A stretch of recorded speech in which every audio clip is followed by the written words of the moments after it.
just before we start, I'd just like to give you a heads up to think of some questions, because I hope this presentation will leave you with one targeted question to ask, So I hope that when I ask for the Q&A, there will be one arm, and I'm hoping that the question will be the one I expect, because I didn't prepare any other ones. Nah, just joking. The other thing is there's a bunch of cool little Easter eggs. And whoever manages to come to me with some cool Easter eggs they found maybe gets like a little reward or something. I don't know. That's it before we start. Now on to killing with keyboards. So first a little bit about me. I'm a security researcher and software architect. I worked at Hacken for a while, and there I enjoyed many security audits. And after leaving Hacken, I had the joy of working more directly with projects. And this experience has left me deeply emotionally scarred. Just understanding the sort of how difficult it is to make most non-technical founders follow basic OPSEC principles, pretty much. And based on my experience, I decided to vent in public. Other than that, I like bikes, trains, public transport, and I'm a parent of a 1-and-something-year-old boy. Now let's start with a little story time for motivation. So meet Sashko. Sashko is like a normal engineer guy. He works at Kovchik System. It's like think of it like a hardware wallet company, maybe something like that. They make secure hardware devices. And he's normal. He's a good guy. He doesn't do anything particularly unusual with his life, except that from time to time he will go, onto Telegram, onto like a little channel, or maybe a Zulip forum or something like that, and he would talk about security. He would talk about what's new in the field. He will talk about everything that's happening, pretty much. And he's generally well respected. He shares useful information and stuff that he finds. Maybe blink and you'll miss him, but generally he's the guy to go to if you have certain specific questions. So yeah, that's our Sashko. The other side of the world, one ocean and one continent over, there's a girl, because yes, there always has to be a girl. She's a teenager at that. She's Kim, and she is a teenager in the Democratic People's Republic of Korea. Kim is pretty good. She's pretty good. She was picked by her school at like a fairly early age, like 10, to work on this like searcher program, and she's a searcher. She's a Googler. Every day she uses Google. She uses various tools to search up keywords that her government provides. And she's good at it. And one day she may even get, a little promotion or some benefits for her family. She's a hard worker. And today she got lucky. You see, today she found Sashko. She was searching for stuff about the STM32 keyword.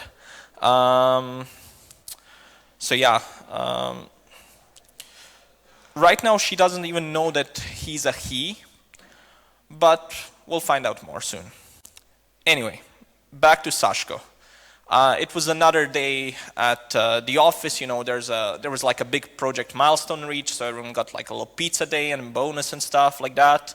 And after that, there was like which was really great, because that meant Bogdan was one step closer to his retirement farm. On the other hand, there was like a half day of security meetings, which sort of sucked because they were boring and nobody liked them. And they were actually having a little discussion about maybe removing some of those. Anyway, as usual, after work, everyone went to the corner of the tech park where there's a little shop serving kvass. And it's like a nice little place. They were waiting in line. They were discussing how the security briefing sucks because nobody does dumpster diving anymore. Like, all of these methods are just BS and just, corporate red tape stuff, blah, blah. And yeah, after that they set at the shop. And the shop is really nice. Like there's free Wi-Fi, there's little meeting rooms that you can use for private calls or video chats or whatever you need to do. And there's even an employees discount, so people in the tech park can go and like show their badge and get like 15% off. It's a really cool place, yeah. So yeah, back to Kim. Kim was working on Sashko's file. She was finding more and more stuff about him. She was checking other messages he's sending and other stuff he's writing about. And just making little notes, you know, as one does, just making notes. And you know, searching, it's just like finding bugs. Like, you know, as a researcher, it's sort of the same. It's somewhat a random search. You're just going through stuff. You're going through like a certain process, and you're just waiting for your brain to click and find something.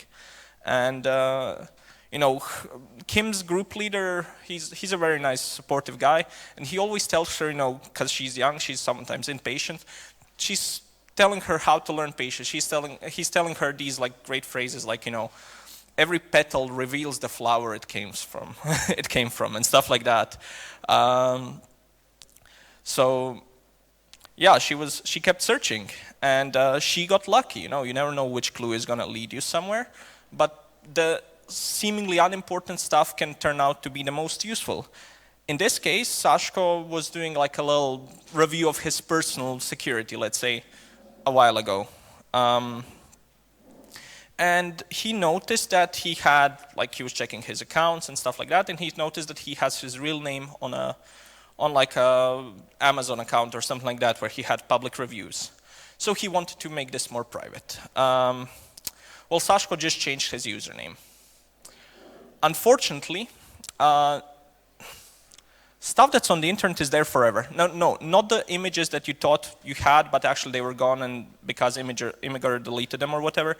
No, the stuff you don't want to keep. That's what's gonna say, you know, Murphy's Law. Buttered side down. So yeah, she went into archive.org or some other cache and just found like a cached version of the same review. She did some correlation there, and suddenly she knew who Dead Pirate Roberts was. She knew it was Sashko. From that point on, it was terribly easy, honestly. Once you have a real name, we have a little bit of a margin cut here. Once you have a real name, you can find everything very, very, very quickly. So she had his name, his cell phone, his employer, his wife, his son, everything about them, all the old profile stuff he thought was deleted, you know. She was finding everything about his life, just, you know, lives of others sort of situation, just digging into it. She was even falling, you know, had a little crush on him, probably for a moment there even. And she was digging deeper and deeper, finding even the stuff that he never shared in public, stuff that those closest to him don't know about him. Until one day, Kim's work on Sashko was over. It was a great day for Kim. This was her 200th file, and that meant that she would get a little bonus. You know, her family may be able to take a government-mandated vacation or something like that. And she would also be able to recommend her 13-year-old sister to join the program with her. And she could teach her all about, you know, searching and stuff. Meanwhile, Sashko's file was done, and it was available for use as needed by others in the organization, right? All the information nicely organized.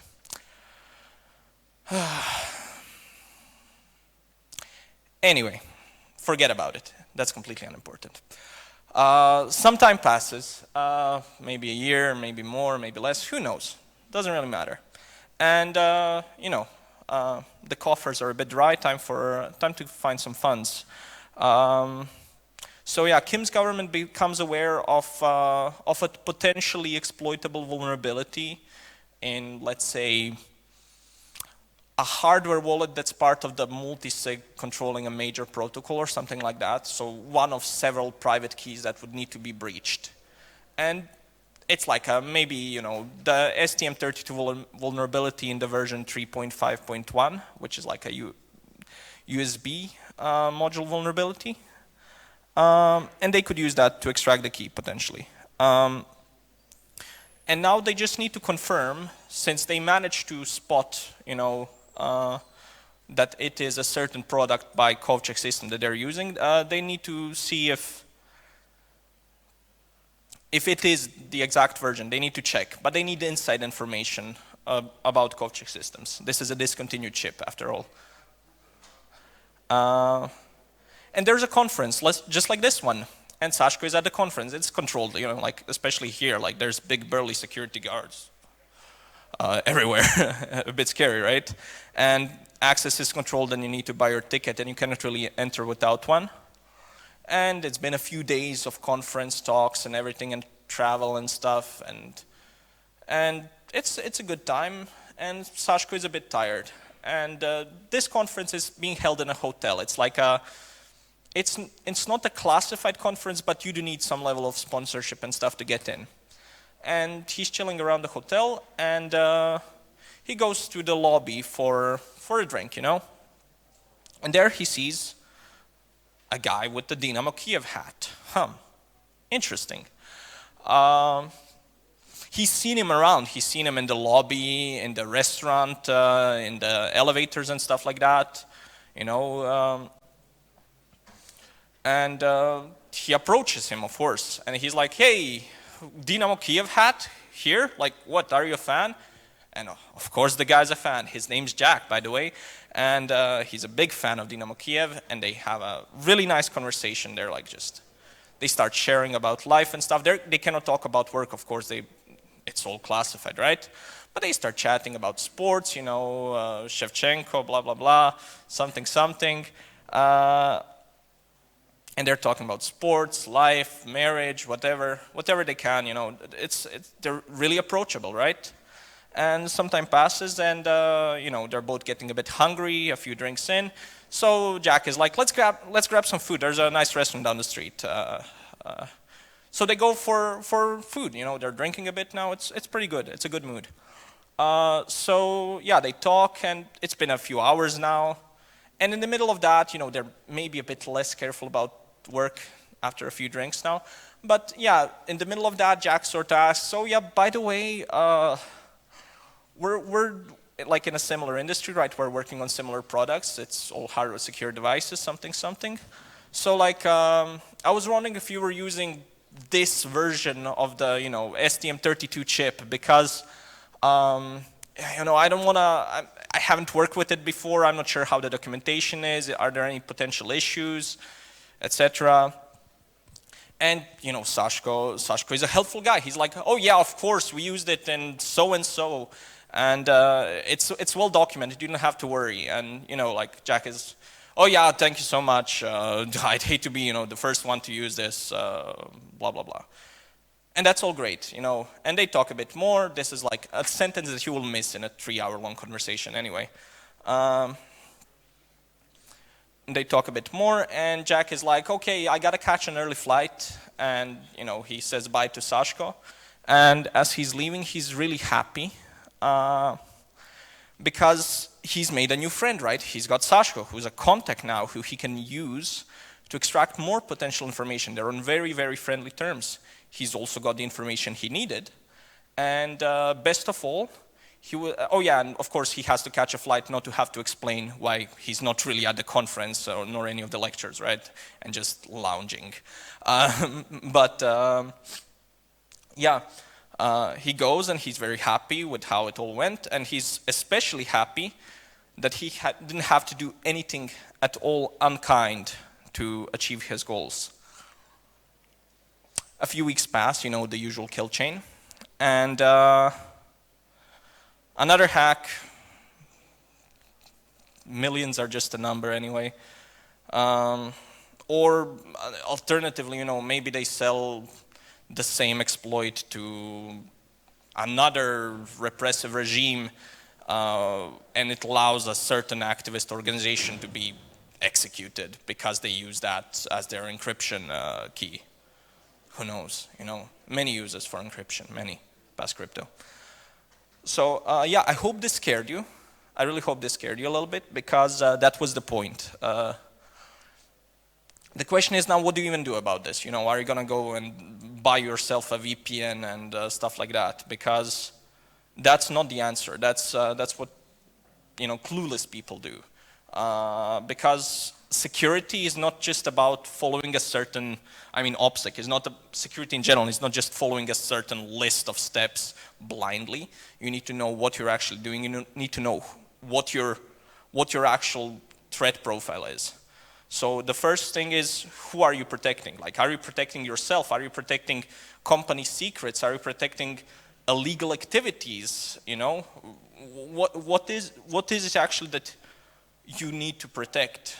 The second question is, who is chasing you? Do you just have a nosy ex that wants to, you know, barge into your life? Are you being trolled by some kiddo online? Or like, do you have a competitor that's actually, you know, actively trying to extract IP? Do you have a cyber criminal after you? You know, someone more high tier, maybe law enforcement. Are you doing something very illegal? Do you have an intelligence agency after you? Because all of these have very different methods, you know, and nosy X is not really going to be very technical, you know. Even a script kiddie, you know, doesn't really know what they're doing. Mid-tier can be dangerous because they could use some exploit, but probably not something too new. While high tier, like law enforcement, well, I mean, if you're being chased by intelligence agencies, they're just gonna buy a 0 day off Pegasus or whatever. But alternatively, they could just barge into your house, go through your stuff, catch you outside, you know? Who knows what could happen? And the third question is, what happens if they win? Are you risking jail time? Are you risking a fine? Are you risking just being humiliated, or are you risking being executed by someone? Because all of these should determine how serious you are and what steps you take, you know? And there's many, many steps that you can take. So, how to hacker, right? What do you do? What do you actually do? What are the steps that you can take? Okay, so VPNs and whatever data deletion services exist out there are more or less meaningless. Some VPNs are actually private and can be useful, but that is never a sufficient solution. If we just want to protect our privacy from general, you know, data mining for ads, that's one case where you will try to prevent browser fingerprinting, and you will probably just get an ad blocker because that's the easiest option, and maybe stop using social media because they're horrible, right? But let's say that you have something more serious. Oh yeah, by the way, if it's like a mid-tier, if you're coordinating something, Signal is pretty good. Telegram is not encrypted. I love how everyone is using an unencrypted form of communication at these conferences, including me.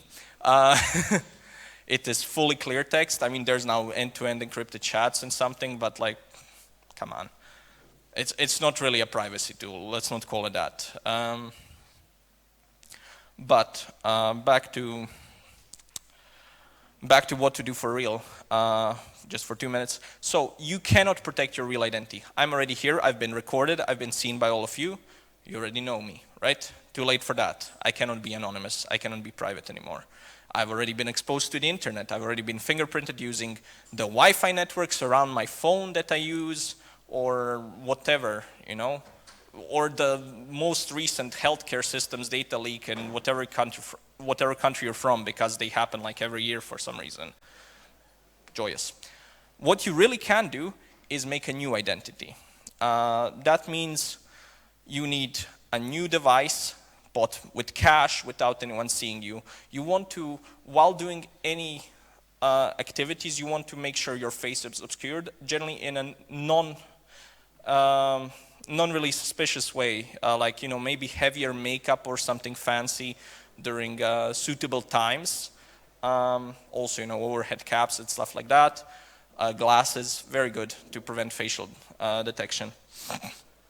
The other thing is, you know, you want to set up a proper, if you need an extended operation, really you should start with devices securely purchased, using cache that cannot be traced back to you. You should download all the packages and stuff because those are huge over ClearNet from a safe location. And then you should be executing whatever you actually are using private nodes, using Tor to route everything, etc. And what you should end up with is hopefully a piece of paper with a list of how many Monero keys it takes you to actually save the money that you probably got away with, right? And a shredded bunch of remains of whatever system you use that you then burn, and then you also throw the lighter in there. That's more or less the process that you should really be following. So this should be an ephemeral identity that is only used for this one thing, not connected to a real identity in any way. You should not be mentioning anything about it anywhere ever. That's it. You know, nor spending the money. That's the true OPSEC. So yeah, let's go into Q&A, because I have about 3-4 minutes left, and I think it's a good time. Any questions? Yeah.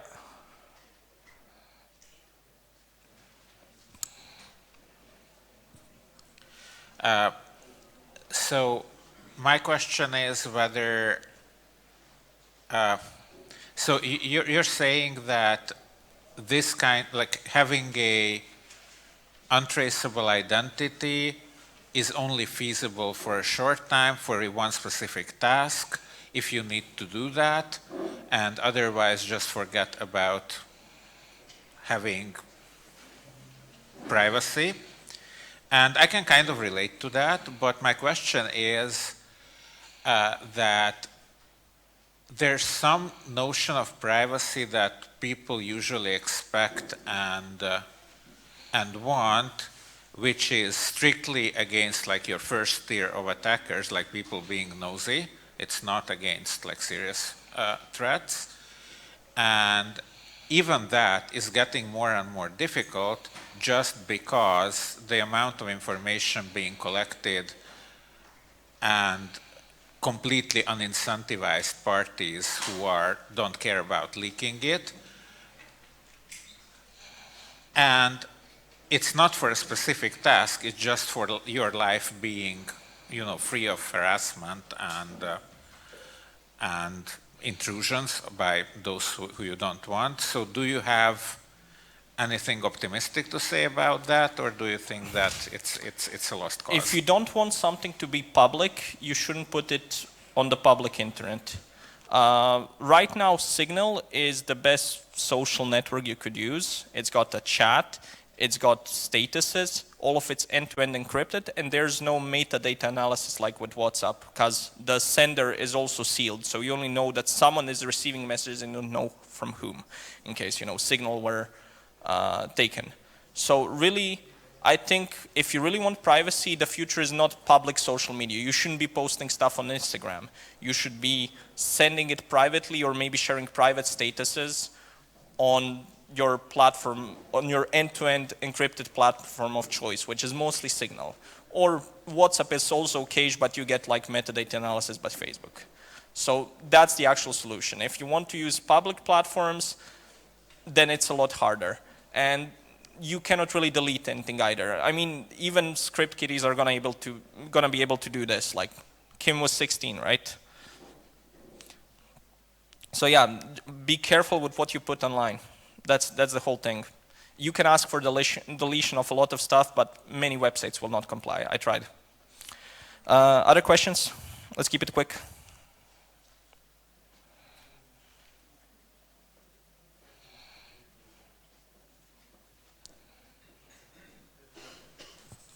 Hi Noah, thanks for the great storytelling. What do you think are one or two key things the enterprise should be caring about to secure their digital assets? Dear Lord, use multi-sigs with more than 5 members. I'm some crypto enterprise, like you can afford to have more like 30, 40, 50 things on a multi-sig, or like a proper DAO sort of management structure. That's one thing. The other thing is, do not get your engineers drunk and make them easy to talk to everywhere, because they will leak information. Like everyone leaks information all the time. People are horrible at OPSEC. People are just horrible at OPSEC. They love to talk. They love to brag. That's it. Scare them every day, every month with this. I'll come for you and do it.